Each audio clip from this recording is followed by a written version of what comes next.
So it's great to see that it looks like the nation has arrived at the destination beyond the divide and rule that has been implemented here.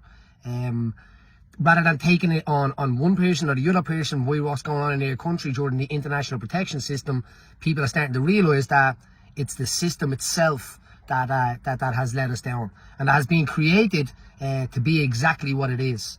So when people ask me, how did this happen and what can we do now, here's a few little ideas. In 2022, Roderick O'Gorman released a white paper that said that they would end direct provision, and he also said this about it. And establish a new international protection support service, one that is centred on a not-for-profit approach and that has human rights at its very core. They did not reform a direct provision system. They created a new system, an international protection system that's like one on steroids now. That's highly profitable. And how did they do this? They done it through emergency legislation that was released in 2023. So you can read it yourself, but it says that this is for the exemption of planning laws for temporary protection.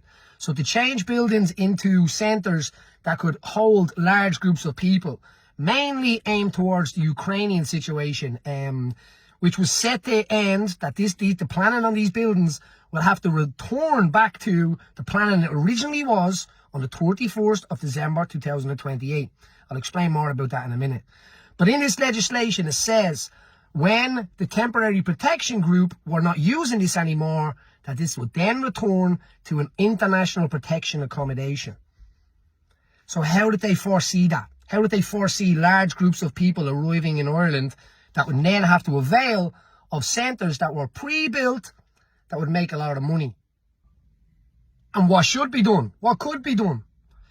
The vote should be given to local councils, local authorities basically, on what IPAS centres go into their areas. So the local people have a direct connection to actually make a decision on what's happening in their communities. It's fairly simple that this could be done, and those who want to vote for it can vote for it, and those who don't.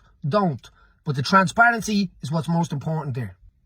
And people might say, oh, well, this is not a council issue. Councillors don't vote on these things. It's temporary legislation that's been in place now for the last 3 years. So they definitely should have the right to vote on it.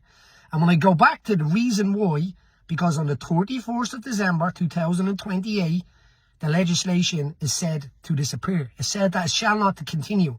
And what does that mean? So if you changed a building from a retail planning to residential planning, this says that it will only be residential planning until that date. And then it will turn back to retail.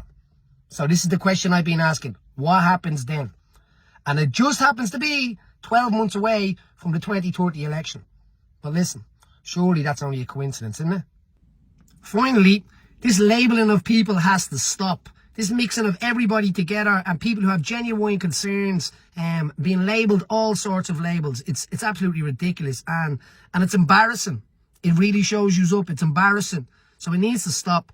I spoke to many people who have emigrated here to Ireland and they have the same problem too as well. People who came here the right way, they work, they have no problems basically contributing to Ireland and integrating, and they are the same. They are affected by this too. So this system that's being implemented for profit is affecting everybody. The gig is up. This needs to be amended and the power needs to be returned back to the people and the councils. The people need to be able to have a vote on this.